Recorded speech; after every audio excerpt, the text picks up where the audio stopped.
Ассаламу алейкум туугандар, кандайсыздар?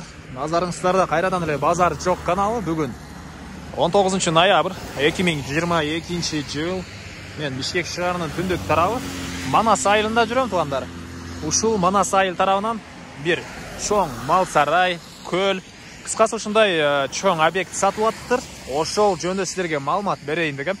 Биринчи эле болуп баруу жолун түшүндүрөйүн туугандар. Азыр мен турган жер Манас айылынын центральный трассасы, же болбосо аэропортко кеткен чоң трассанын жээгинде турам.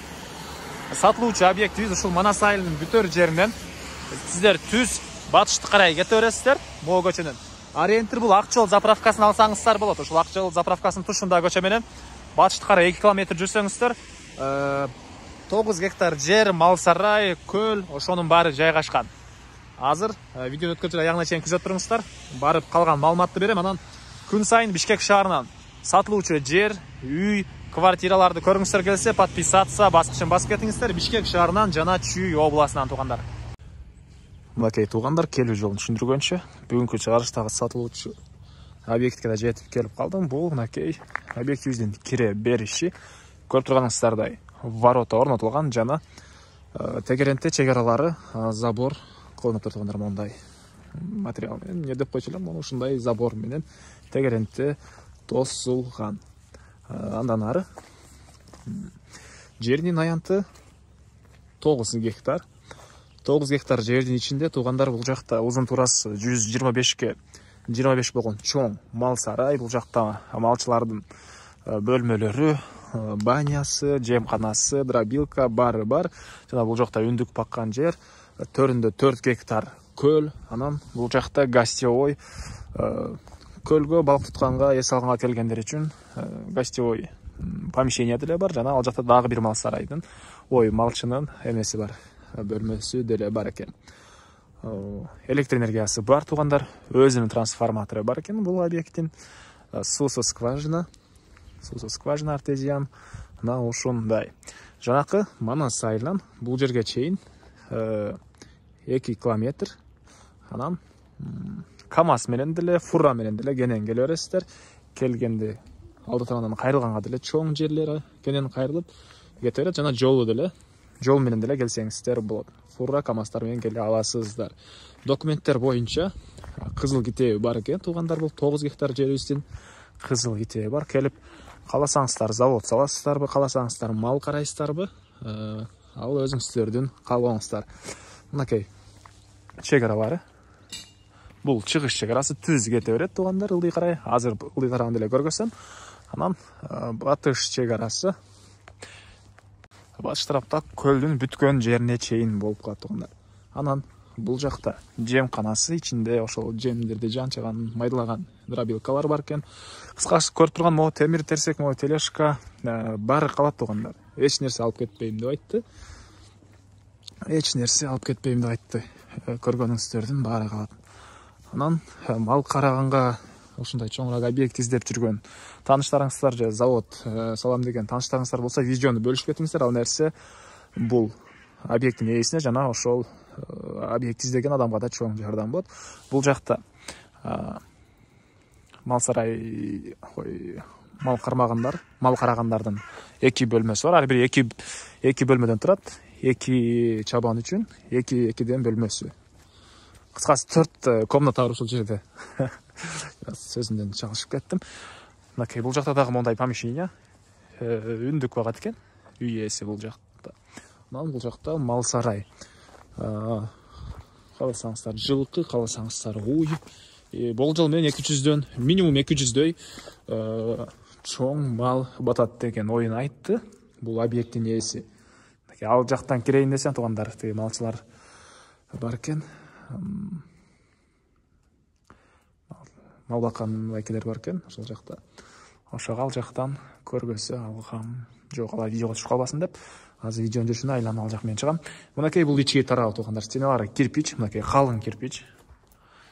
Анан терезелер орнотулган. Жана вытяжкалар бар экен. Чоң вытяжкалар. Ошондо бул вытяжкалар жайында салкын кылат да туугандар, абаны алмаштырып. Вытяжкалар бар сарайда. Эмне маалыматы дагы туугандар? Эмне маалыматын беребиз? Окей. Ички тарабы бак жак бир аз караңгы экен. Ушундай чоң болгон мал сарай. Uzun turası 125'ke 25.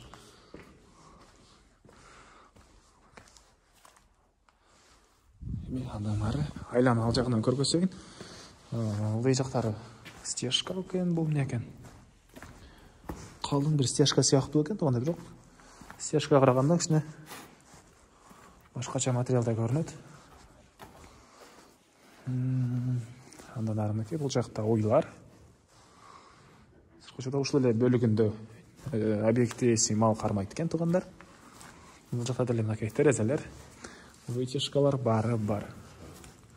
Акырлар деле бийик, жакшынакай акырлар экен, туугандар. Бул жактан чыгайын. Так, туугандар, ушул эшиктин бирөөсүндө бул жагына жемкана киресиздер. Буякта жанагы мал караган адамдар үчүн бөлмөлөр, буяктары мынакей узун коридор. Ошентип бөлмөгө кирип кете бересиздер. Бул жакта андан ары. Так.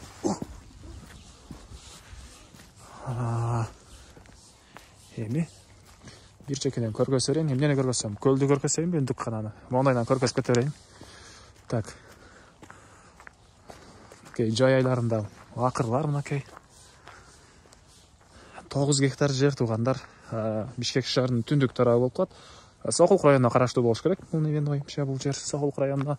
Бирок шаарга өтө эле ыңгайлуу, чоң жолдон. Шаарга деле, Сокулукка деле, Абияс, Манастан бир аз чыксаңыздар, Абиясной.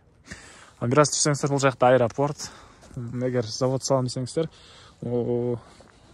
КамАЗ кирип, жана чоң жолдордон чоң КамАЗдар кенен жүрөт. Эч кандай запрет жок. КамАЗдарга чоң жүк менен кенен кирип чыгып кете бересиздер, туугандар. Объезднойдон ылдыйракта болуп калат. Ошол. Так. Мынакей бул жакта мондай чоң помещение, жана бул жакта үндүк кармаганга жай. Бул жагы бош экен анан. Бул жагы бош экен. Бул помещение эмне помещение болду экен? Бул эле жем сактаган жер окшойт, менин оюмча. Бул вакытка чейин менден чалып завод салат элек, фабрика салат элек, жер таап бер деген адамдар деле кайрылган. Ошондо негизги ушул завод салганда, фабрика салганда проблема жол проблемасы болуп калат экен, туугандар. Кээ бир жерлерге КамАЗ толук түрдө кире албайт экен. Ошого ушундай КамАЗ кире алган жерлерден объекттер керек деп сурашкан болчу. Ошого КамАЗ кирүүсүн айткан учурум. Так. Бул жакта 4 гектар көл. Бул 4 гектар көлүбүз, туугандар. Кызыл ките бар, искусственный жасалган. Трактор менен казылып, эгер бир фабрика же завод же өзүңүздөр кыскасы көл керек эмес десеңиздер, көлдү кургатсаңыздар болот экен. Анча деле терең эмес, көп эле терең эмес. Искусственный жасалган көл, туугандар. Окей. Азыркы учурда балык деле багышат, жана эс алгандар да келип, могу помещениеда гостевой бар экен. Ошол жакта балык кармап, кайлаган учурда эс алып, ушундай эс алуучу жай кылып коюптур. Бул объекттин ээси. Батыш чек арабыз, туугандар, могу жердики деле. Могу көлдүн бүтөр жерине чейин болуп калат. Ушул көлдүн бүтөр жерине чейин болуп калат. Түндүк чек арасы деле ушул көлдүн бүтөр жерине чейин. Бул мал сарайыбыздын түндүк тарабы. Такой вытяжкалар деле көрүп турасыздар. Полный чыгарылган. Тамынан эмне маалыматтар калды, туугандар? Эмне маалыматтар калды? Ушул сиздерди зерип кетпесин деп, мүмкүн болушунча батыраак көргөзгөнгө аракет кылып атам. Бул жакта моундай асфальт бар экен. Бул жакта эмне себептен асфальт салынган? Же гөнгө машина кирүүсү үчүнбү? Арттарында моундай чоң темир. Скважина ошол жерде экен же. Так. Мына ошондой эми бул жактагы могу помещенияны көргөзөйүн, туугандар. Бул жакта бир помещение. Анан ачакынасы бар экен. Үн чыкты эле бир. Так. Бул жакта бир помещение чабан үчүн. Анан ал жакта гостевой. Бул жакында гостевой эме бар экен. Келген коноктор үчүн 100 квадрат. Гостевой бөлмөлөрү 100 квадрат, чабандын бөлмөсү 50 квадрат. Жалпысынан 150 квадрат метр экен бул помещение. Гостевой бөлмөнү жакшы эле ремонт кылгам дейт. 2 евро ремонт дейт туугандар. Азыр кирип көргөзөйүн десем, объект ээси мен унутуп калдым дейт. Ключты унутуп калыптырмын дейт да. Ошого эми ушул жактардан көргөзсөм аракет кылам. Евро ремонт. Эшик тарабын жакшы ремонт кылган дейт мекей. Гостилер кирген. Негизи кирүүчү эшиги бул жакта орнотулган. Бул жакта столдор. Шашлык кылса болот окшойт бул жагында. Жана көлгө чыгып бул жактан эс алсаңыздар болот.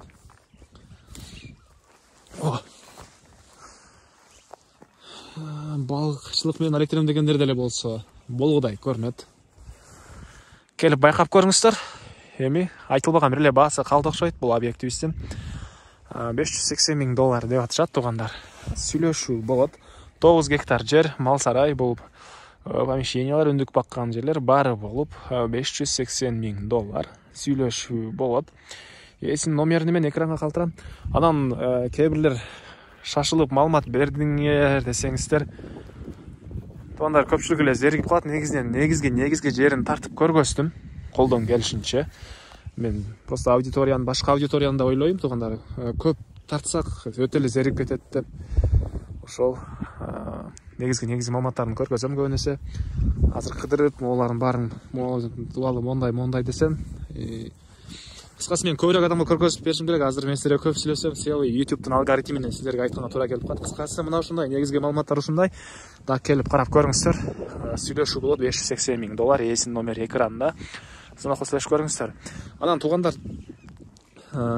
ушул видеону сиздер достор менен, группалар менен бөлүшсөңүздөр, мага бул объекттин ээсине чоң жардам берген болосуздар. Албасаңыздар дагы группалар менен бөлүшүп кетиңиздер. Кимдир бирөөгө өтө керек, может $580 000 кымбат десеңиздер, может кимдир бирөө завод, фабрика ачканга жер таппай жүрөт. Мына ушундай жана бул үй ээси деле сатса, үй ээси үчүн өтө чоң жардам болмок да. Кийинки чыгарышка чейин саламатта калыңыздар.